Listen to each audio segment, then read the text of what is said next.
안녕하세요, 김일주입니다.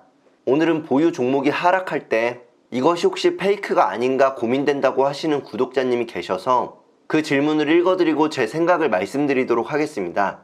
오늘도 좋은 영상 감사합니다, 일조님.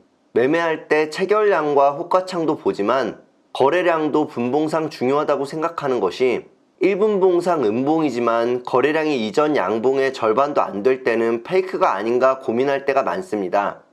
그럴 때 3분봉상 흐름을 참고하는데 일조님은 대량 매도가 나오면 바로 손절하는 것 같습니다. 혹시 전업이 아니시라 시간상 칼같이 손절하는 것이 아닌지, 아니면 경험상 폭탄 매도가 1분봉상 나오면 이후 하락한다는 확신이 있으셔서 그런지가 궁금합니다. 네, 이렇게 말씀해 주셨는데 주식 초보자 시절에 가장 많이 할 수 있는 고민이기도 하고 다른 구독자님들도 궁금해 하실 만한 질문이라 제 생각을 한번 말씀드려 보겠습니다. 우선 가장 중요한 포인트부터 말씀드리면 단타 매매 시 매도 시점을 잡으실 때는 분봉의 흐름상 지금 위치가 고점인지 저점인지 보시는 것이 가장 중요합니다. 예를 들어서 이해하시기 쉽도록 주가의 흐름을 세 가지로 구분해서 말씀드려 보도록 하겠습니다. 주가가 만약 이런 식으로 움직이고 있다면 꽤나 안정적인 흐름일 것입니다. 이럴 때는 여기 박스권에서 최저점을 손절 라인으로 잡으시고 매매하시는 것이 좋고, 주가가 이런 식으로 급하지 않게 상승할 때는 구독자님이 말씀하신 것처럼 3분봉을 보시며 대응하시는 것도 좋은 방법이라고 생각합니다. 이런 패턴일 때는 대부분 우량주일 가능성이 높을 것으로 생각됩니다. 그런데 만약 주가가 이런 식으로 아주 가파르게 상승한다면 그만큼 하락도 아주 가파르게 할 가능성이 높습니다. 그렇기 때문에 제가 단기 매매로 보유하고 있는 종목이 아주 가파르게 상승할 때는 그만큼 급락이 크게 나올 수 있기 때문에 1분봉으로 예민하게 대응하는 것입니다. 잠시 정리를 해보면 단기적으로 고점일수록 조금만 꺾인다 싶어도 매도를 하시는 것이 좋습니다. 이해하시기 쉽게 간단히 말씀드려보면 이렇게 짧은 기간을 보셨을 때 첫 번째 예시에서는 만약 주가가 하락한다면 이 정도 하락할 가능성이 높고, 두 번째 예시에서는 이만큼 하락할 가능성이 있지만, 세 번째 이렇게 크게 급등한 종목에서는 혹시 페이크 아닐까 하고 고민하는 찰나에 이만큼 하락할 가능성이 높기 때문입니다. 끝으로 저는 대량 매도가 나오면 바로 손절하는 것 같은데 혹시 전업 투자자가 아니라 시간상 칼같이 손절하는 것인지, 아니면 경험상 폭탄 매도가 1분봉상 나오면 이후 하락한다는 확신이 있어서인지 궁금하다고 하셨는데, 전업 투자자가 아니라 길게 못 보는 것도 맞지만 만약 호가창에서 의미 있는 폭탄 매도 물량이 나온다면 저는 이 세 가지 차트 어느 곳에서든 바로 매도할 것입니다.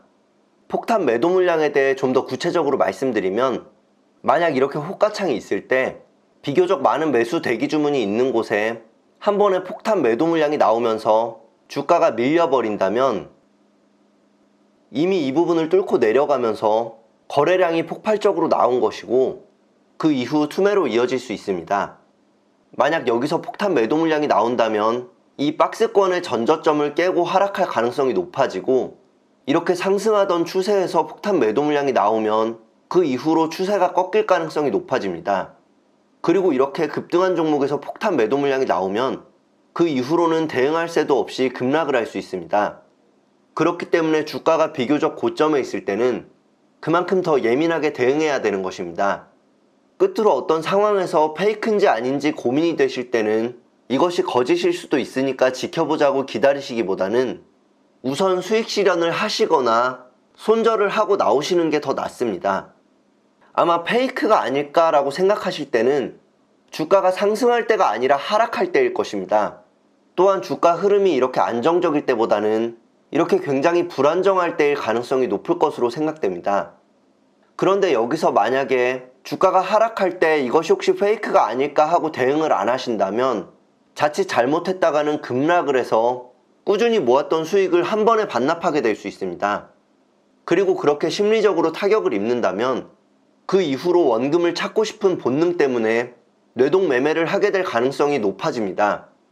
차라리 만약 페이크가 아닐까 하는 흐름이 나온다면 우선 여기서 한번 던져주시고 이게 정말 페이크라서 재상승을 한다면 여기서 다시 매수하시는 것이 좋습니다. 제가 지루하지만 꼭 보시라고 말씀드렸던 수저혁명 73편 3부를 보신다면 저도 주가가 고점에서 흔들릴 때 우선 매도를 했다가 재상승할 때 들어가시는 것을 보실 수 있습니다.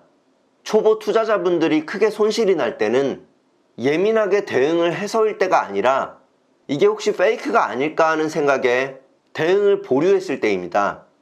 여기서 주가가 주춤거리거나 이러한 폭탄 매도 물량이 나올 때는 대응을 할 수가 있지만 그 이후로 폭락은 굉장히 빠르기 때문에 주식 초보자든 고수든 누구도 대응하기 어렵습니다. 그리고 단타 매매가 아닌 중장기 투자에서도 예를 들어 말씀드리면 일봉상의 주가가 이런 흐름일 때 21선이 깨지고 있음에도 대응하지 않는 초보 투자자분들은 혹시 이것이 페이크가 아닐까 하고 생각할 때가 많습니다. 그런데 그것이 정말로 페이크일 때도 있습니다. 예를 들면 주가가 여기까지 하락을 했다가 이렇게 반등하는 것입니다.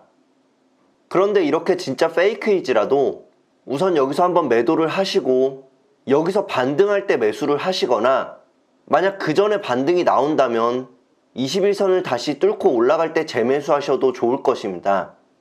우리는 늘 이것이 페이크가 아닐 때 121선까지 뚫고 크게 하락할 수 있다는 것을 염두에 두셔야 합니다. 그리고 중장기 투자로 분할 매수를 하실 때도 계속 분할 매수를 하시다가도 이렇게 이평선이 깨져버린다면 잠시 분할 매수를 멈추시고 지켜보시다가 그 아래에 있는 이평선에서 다시 분할 매수를 시작하시거나 혹은 중간에 반등이 나오는 구간에서 분할 매수를 다시 시작하시는 것이 좋습니다. 끝으로 제가 얼마 전에 단타 매매와 정말 닮아있는 심리게임인 섰다를 예를 들어서 말씀드린 적이 있었는데 이 게임을 보셔도 하수들 방에서는 게임 참여자 중 한 명이 1, 3, 8 광 중 하나의 패를 보여줘도 혹시 이게 페이크가 아닐까 하는 마음에 끝까지 따라 들어가는 사람들이 많습니다. 그런데 3억 이상의 고수들 방에 들어가 보면 누군가 한 명이 1, 3, 8 중 하나를 보여주면 모두 빠르게 죽어버립니다. 이것은 주식으로 치면 바로 손절을 하는 것과 같고 그만큼 리스크 관리를 잘하기 때문에 그 게임 속에서 수익이 높을 수 있는 것입니다. 네, 오늘은 이것이 페이크가 아닐까 하고 고민이 될 때 어떻게 해야 되는지 질문 주시는 구독자님의 사연에 응답드려 보았는데요. 오늘 영상 도움이 되셨다면 좋아요 버튼으로 긍정의 피드백 부탁드리며 알람 설정까지 해주신다면 앞으로 제 영상을 가장 빨리 받아보실 수 있습니다. 그럼 다음 영상에서 또 인사드리도록 하겠습니다. 감사합니다. 이메일은 답장을 드리기가 어렵지만 꼭 모든 메일을 읽어보고 구독자분들과 공유하며 조언 드릴 내용이 있다면 영상으로 응답드리겠습니다.